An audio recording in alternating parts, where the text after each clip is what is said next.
In 2012, I was helping Wall Street buy homes in Arizona. And back then, honestly, it didn't feel like some evil master plan. You notice who has the data. You notice who moves before everybody else, who actually understands the value of the asset. What that looked like on the ground was a lot of people losing their homes. There was a lot of people in distress. There was countless investors all jumping on properties at the courtyard steps, in short sale and foreclosure. Thousands of homes on the MLS that were getting multiple offers from multiple investors. And honestly, it felt very chaotic and like a rat race of sorts. You know, it was an interesting time in the market. I had never experienced anything like this. There was a lot of people in a lot of stress. There was a lot of people that were losing their homes left and right. Specific to the real estate industry, there were a lot of agents that were in over their heads, not knowing what to do or how to go about it. In my specific instance, we were sending out thousands of offers a month because of the competition. There were multiple Wall Street investors pouring in from all over the country, and we were trying to get homes. We were all in this competitive rat race, whether it be at the courthouse steps, whether it be through short sales or foreclosures listed on the MLS, whether it be through portfolio acquisitions. It was a full send, 24 hours around the clock buying frenzy. And I don't know that I want to convey that there was like some evil master behind, puppet master behind the scenes. Like, do I believe that? Yeah, I mean, the fact of the matter is our whole ecosystem is definitely, there's puppet masters behind the scenes pulling strings and orchestrating a lot of different things that the normal investor, the normal person doesn't really recognize. The reality of it was the market needed buyers. Yes, there was more inventory in Arizona and in all these major markets than there were buyers for a long time. The years leading up to 2012, a lot of that inventory hit with short sales and foreclosures, and there was a lot of people losing their houses. And honestly, institutional Wall Street capital that came in early on in those 2012, 2013 years really was the lifeline for our economy. It restarted our economy. It gave people hope again that this era of the closest thing to a depression that we've ever experienced from the Great Depression, it was this beginning stages of like, okay, there's a recalibration that's happening. Wall Street investors are coming in and buying homes at massively reduced prices. Unfortunately, people were losing their homes left and right, yet at the same time, they were getting an opportunity to restart. So institutional buyers, they're very intelligent and sophisticated buyers. The traditional investors and the normal, one-off mom pops, whether they be investors or just your traditional homeowners, lacked a lot of the macro data of what was actually going on back in those days. And it's the same in today's market. A lot of times people don't fully understand the macro vision of what's going on, how many homes are on the market, what is causing the homes to be on the market, what's causing this uptick in foreclosures and distressed sellers to be happening right now. Institutionally trained people within their organizations. So big money sees the trends ahead of the curve. Big money has access to the data, to the information, to the trend lines, to be able to understand where money is moving in the markets, where money is going into certain markets. For example, here in Phoenix, Arizona, it's been 8 years in the making. The largest foreign investment ever in American history has been going on when the Taiwanese semi-manufacturing company first acquired land here through an agreement with the federal government, right?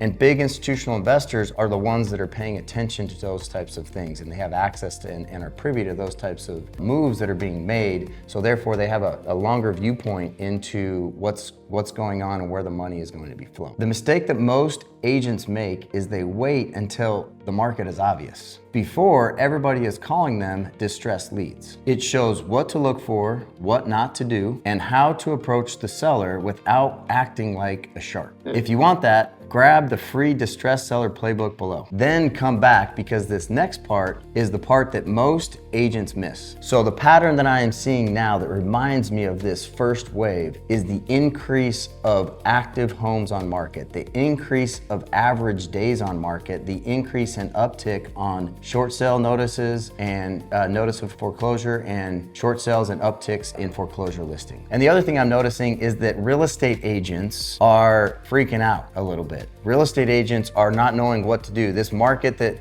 that used to flow freely. They used to be able to put homes on the market and they would sell. They're having a hard time getting deals to close. So a combination of increase of days on market, increase of foreclosures and sales, short sales that are hitting the market, and a recognition of the overall feel of the real estate agents in the industry. People are looking for what to do and how to survive in this market that is unique and that is transitioning into more of a distressed seller market. So the information gap in real estate, especially for sellers right now, the reason it's so dangerous is because most sellers don't realize what their options are. Most sellers have wholesalers that are calling them and sending them offers when they're in distress, and they don't know that there's another option. They don't realize that there are real estate professionals, consciously connected real estate professionals that are ready to serve them, to add the most amount of value to them, to show up and help them maximize their value, even though it's a challenging market to sell their home. Why the information gap is so dangerous in the real estate market, especially for real estate agents in today's world, is that most agents have never known how to play in this distressed seller space. And what we are doing is bridging that gap. We are providing them these tools, giving them the information that they understand and know how to show up to these distressed sellers and give them and add the most amount of value by giving them options, by giving them an ability to not have to sell to a wholesaler, but rather provide them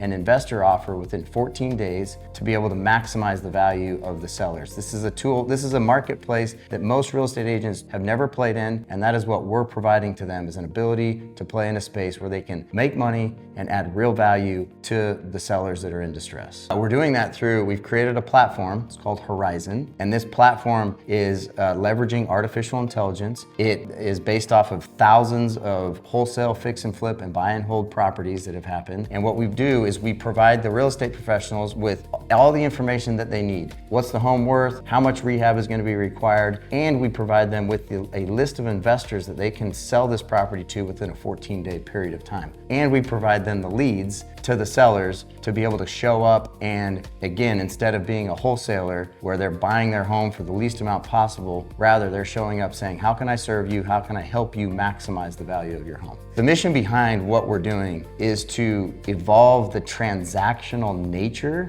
of our real estate industry that is, historically speaking, been very focused on transactions, dollars and cents. How many deals can I get done? How many millions of dollars a month or a year can I be selling? And transition that into one of what we refer to as conscious connections. Again, how can I show up? How can I serve you? How can I add value in your life? A natural byproduct of that way of living and being is immense amounts of currency. It's a win-win program. And that is why we're doing what we're doing. That is why we're tapping into a $200 billion marketplace, which has historically been called the wholesale industry and still is. And we are providing an opportunity for real estate professionals to play in that space and to not focus on transactions, but to rather focus on conscious connections, which then leads to a byproduct of currency. What agents should learn after what happened in 2012 is that, unlike 2012, institutional Wall Street investors are not going to be the only ones that are coming in and buying homes in, quote unquote, helping sellers in the situation that they're in. Time, more so than ever, that real estate agents have an opportunity to come in